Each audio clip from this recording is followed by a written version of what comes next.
Moçada, vamos falar um pouquinho de páspalo, tá? Vocês vão ver algumas características interessantes aí sobre essas gramíneas, né, do gênero páspalo em geral. A gente vai começar aqui pelo páspalo notatum, tá? O páspalo notatum tem o nome comum, né? Grama batatais, essa grama que a gente vê comumente aí em jardins, né? Em vários locais. Grama Rio Grande, grama forquilha ou gramão, tá? São os nomes comuns.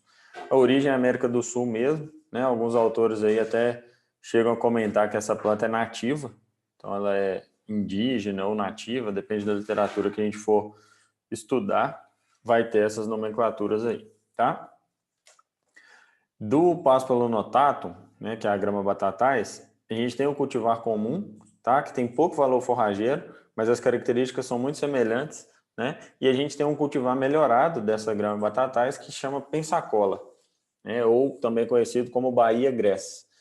Essa pensacola é um cultivar, né, de páspalo tolerante ao frio, então ele tolera bem locais onde a temperatura é um pouco mais baixa, né, e quando essa queda de temperatura acontece na época de verão, é comum às vezes no veranico ou em algum momento aí dentro da estação chuvosa acontecer de esfriar um pouquinho, ela tolera muito bem. Tem o crescimento bem rápido, tá? E é muito usada, principalmente no Rio Grande do Sul, né, em função dessa adaptação à temperatura, etc., para pastejo de equinos. Tem alguns trabalhos, né, mostrando, inclusive, que numa preferência, o que é a preferência? É a capacidade que o animal tem, né, podendo escolher o que ele escolheria entre vários cultivares ou entre várias espécies, né, de gramíneas.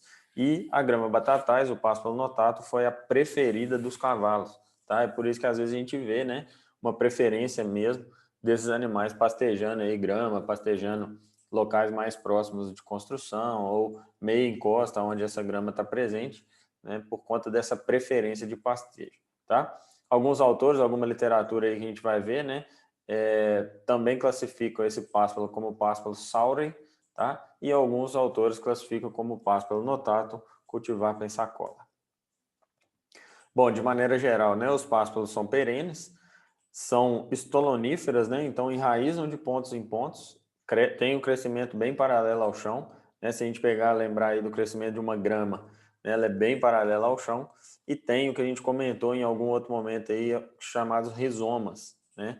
Esses rizomas, gente, são caules subterrâneos que essa planta tem. Então perceba que o tanto de ponto de enraizamento, né, que um estolão, um pedaço dessa planta tem, e ela se fixa muito bem no solo, tá? Qual que é a diferença entre o rizoma e a raiz? O rizoma é um caule subterrâneo.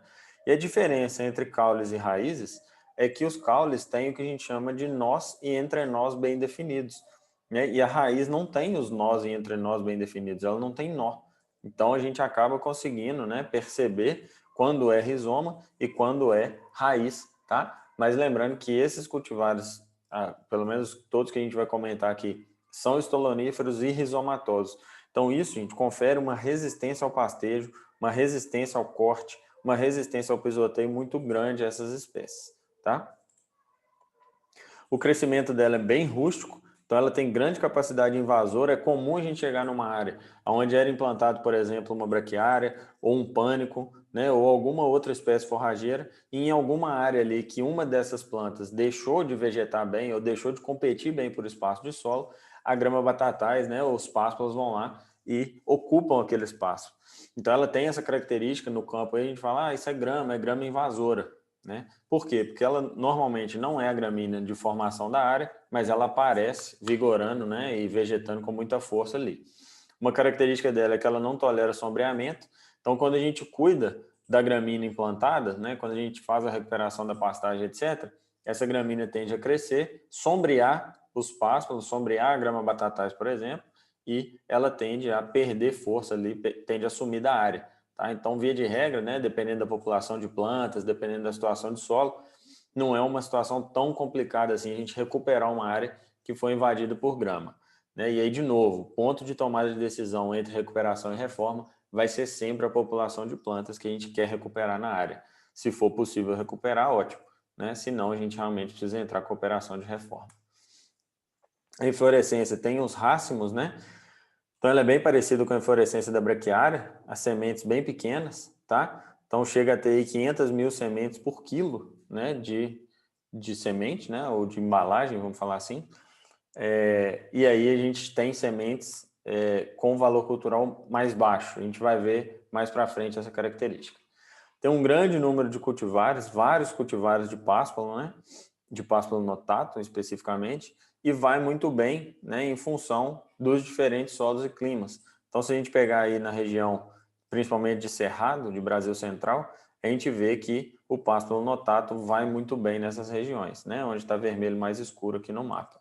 Se lembra que a gente chama isso de zoneamento agrícola, tá? Adapta muito bem em solos pobres, então de fertilidade mais baixa, né? Solos ácidos, ela tolera muito bem alumínio, então vai muito bem nesses solos de fertilidade mais baixa.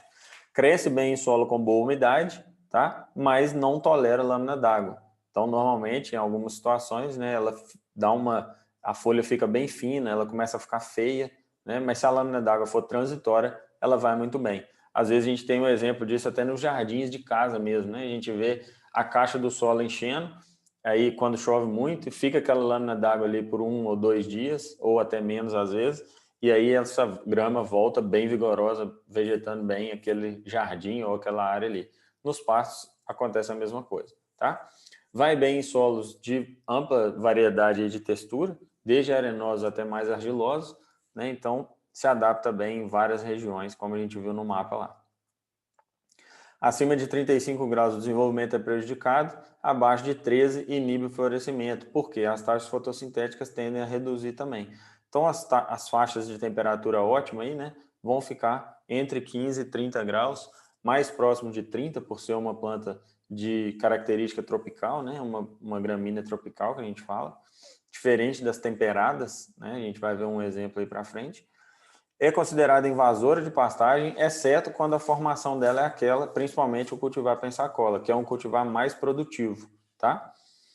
Vai bem em áreas de mais de 700 milímetros anuais de chuva, fecha bem o ciclo, produz bem, né? E tem aquela questão de tolerar o alumínio, e aí por isso ela vai muito bem em solos de fertilidade média para baixa, tá? Eventualmente, né, se essa acidez for muito intensa, esse solo também precisa de ser corrigido para que a gente tenha uma produção maior. E aí aqui, gente, basicamente nós estamos falando de possibilidade de pastejo, principalmente para equinos, né? Visto que quando a gente pensa em bovinos, a gente tem outras possibilidades, né, mais produtivas, mais adaptadas, já sabidamente de manejo mais fácil e assim por diante. Uma característica que a gente comentou que não tolera sombreamento, então é relativamente mais fácil da gente controlar ela nas áreas de invasora. E aqui, ó, uma área degradada, né, onde a grama praticamente tomou conta de tudo. Aqui era uma área de formação de braquiária e a grama realmente tomou conta, tá? Após passagem de fogo, ela rebrota bem. Geada resistente, relativamente resistente, né? Mata a parte vegetativa e depois a planta rebrota. A seca, bem resistente, né? Ela tem um sistema radicular profundo, tem aqueles pontos de enraizamento ali que fazem com que a planta seja mais eficiente, né? E tolera razoavelmente a inundação, aquela lâmina d'água que a gente comentou. Se essa lâmina d'água permanecer por muito tempo, aí literalmente chega até a matar ela, tá? Então ela não é das mais indicadas aí para a gente trabalhar em locais de alagamento, praticamente a estação chuvosa fica aí 30%, 40% do tempo alagada. Não é a planta para a gente usar nesses sistemas. A gente viu algumas opções, como medícula, como setária e assim por diante. A propagação, né, é pela parte vegetativa. É comum a gente ver, né, a comercialização de grama pelas placas, né? Não sei se vocês já tiveram a oportunidade de ver a implantação de uma área de grama, mas é comum a gente ter esses produtos aí no mercado, principalmente em relação à formação de jardins, formação de áreas um pouco menores, né? As sementes podem ter dormência de até 3 anos, então tem que ficar muito atento a qual semente vai comprar, tá? Vai usar em média de 2 a 5 quilos de semente por hectare e o crescimento inicial é lento, de 1 a 3 anos para formar. E aí aqui, basicamente, a gente vai usar semente quando a gente pensa no cultivar pensacola, tá? Dificilmente a gente vai fazer formação, né, de pastagem por placa, tá? Mas dá para fazer por semente, tem que ficar muito atento à compra dessa semente, porque é comum de acontecer, né? A gente já viu acontecer em áreas, já viu acontecer em outras situações, onde joga essa semente no campo e ela simplesmente não germina. Então tem que ficar muito atento à qualidade dela. A utilização principal é pastejo, né? Ela resiste muito bem ao pisoteio. É comum a gente ver os animais pastejando literalmente no chão, quase que cortando, fazendo uma desfolha muito intensa, tirando a parte vegetativa quase toda, né? O ideal é que seja mantido mais baixo mesmo. A gente trabalha aí no Pensacola em torno de 25 a 30 centímetros de altura. Tem ótima palatabilidade, né? A gente troca esse termo aqui de palatabilidade por preferência. Então, os animais preferem pastejar o páspalo notato em relação a outras gramíneas, né? Obviamente que depois que ela é pastejada, as outras também vão ser, mas quando tem oportunidade de escolha, ela é a primeira escolha. Um ótimo pasto para equino, com um ponto, né, de atenção aqui, que ela tem a produtividade baixa. Então a gente tem que ficar atento se realmente vale a pena o uso, né? Qual que é a lotação que a gente espera, qual o número de animais ali que a gente vai precisar passar naquela área, produtividades próximas aí de 10 toneladas de matéria seca. O Pensacola tem alguns dados, né, com produtividades um pouco melhores, mas ainda assim não é uma gramínea tão produtiva quanto os pânicos, quanto outras opções que a gente tem para pastejo, tá? Pode ser usada em parques e jardins, né? Talvez seja o uso mais comum delas. Contenção de encostas, canteiro entre tanque de piscicultura é muito comum, né? Inclusive na escola vocês têm a oportunidade de ver várias áreas ali formadas com grama batatais, né? Com páspalo notato. No Brasil praticamente não tem problema com praga e doença, né? Tem alguns relatos na Argentina com fungo na semente que pode causar intoxicação mesmo, né? Pelo próprio fungo, por micotoxinas nos animais. Passando para um outro cultivar de pásparo, uma outra espécie de pásparo, que é o pásparo plicatum, né? O nome comum é capim coqueirinho, felpudo, pasto negro, capim colchão, tá? É mais comum a gente ver o nome de pasto negro. Então, sempre que vocês ouvirem, né, esse nome comum aí, lembrem que é o pásparo plicatum, tá? Na Austrália tem o nome aí de Plicatulum, né? Na América Latina aqui pode também ser chamado de capim camalote ou capim gamalote. Esses nomes são comuns.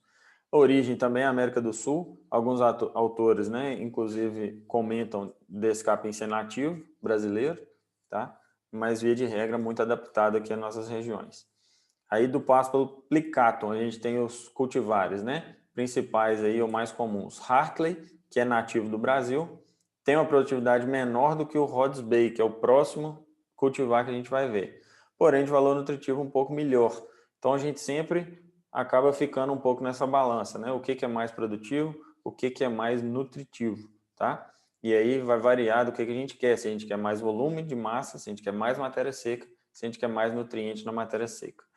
Esse Rhodes Bay, né, que é um outro cultivar, é originário da Guatemala, é o mais produtivo dos pásparos plicatum, florescimento um pouco mais precoce, né, o que para nós faz sentido pensar que sempre que uma planta emite inflorescência, ela tende a perder valor nutricional, ela tende a praticamente fechar seu ciclo vegetativo, né, iniciar esse ciclo reprodutivo, que é a emissão da inflorescência, e ela tende a acumular mais colmo, tende a perder nutriente mesmo.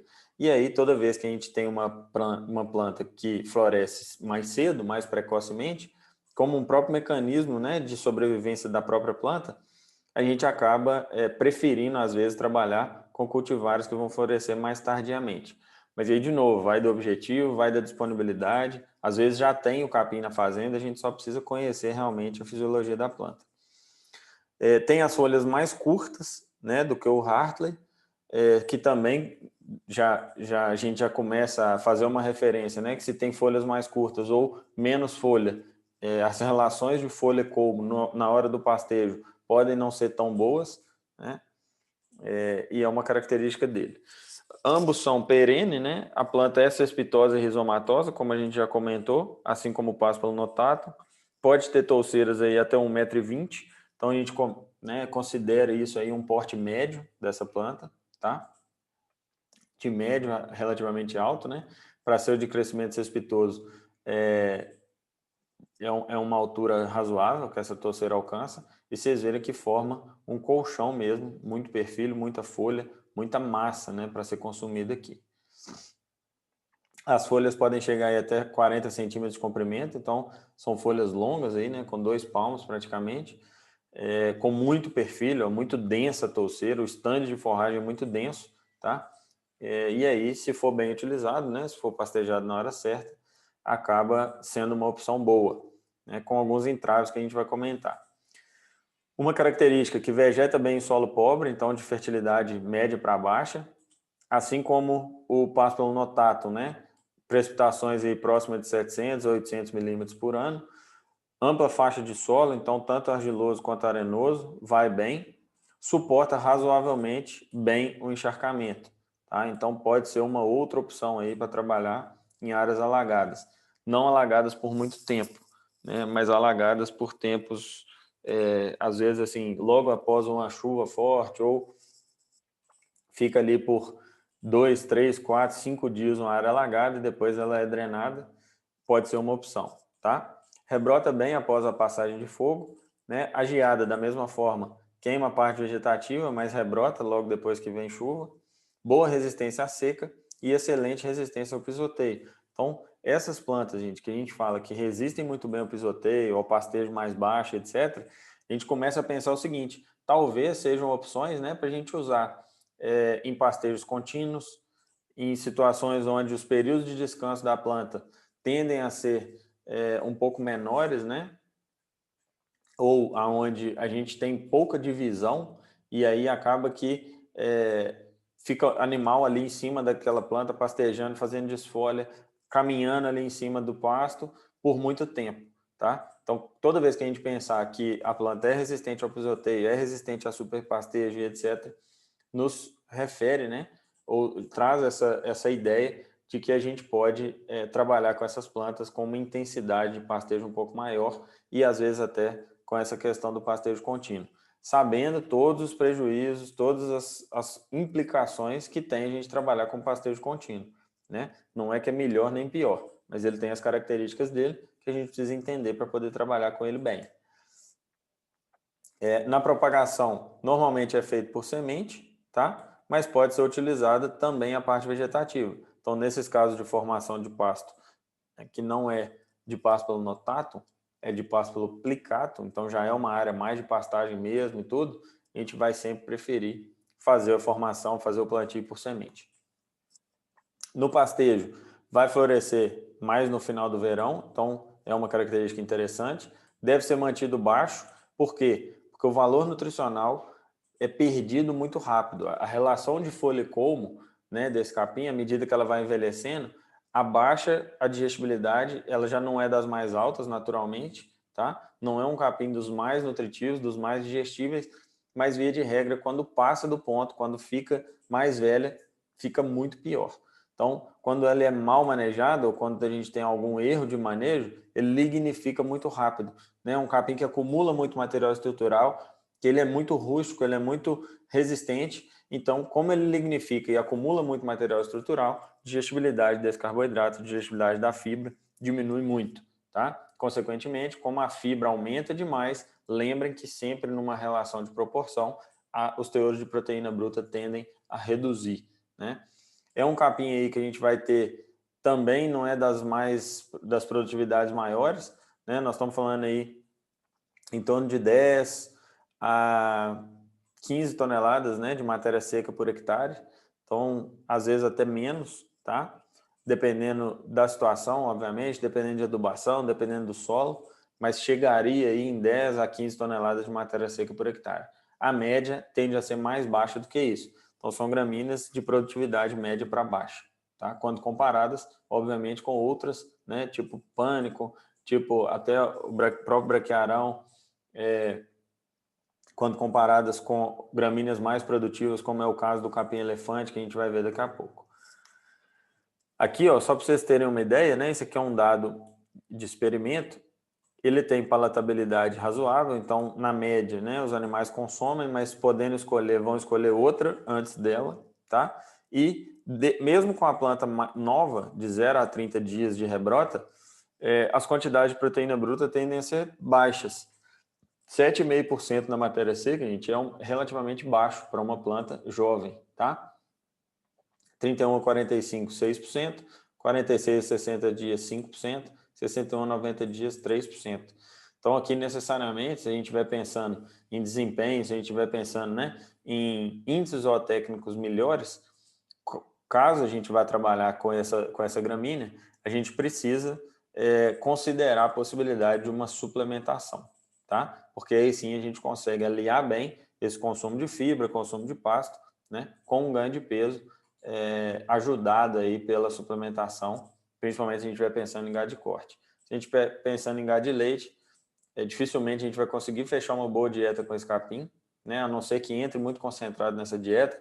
Também, obviamente, vai depender da produção de leite das vacas, vai depender de várias características, tá? Para equinos, necessariamente, se a gente vai pensando em potro em crescimento, né, animais mesmo em mantença, mesmo em manutenção, a gente também precisa considerar a possibilidade de uma suplementação, né, com um concentrado proteico, com algo aí para poder complementar a dieta desses cavalos, tá?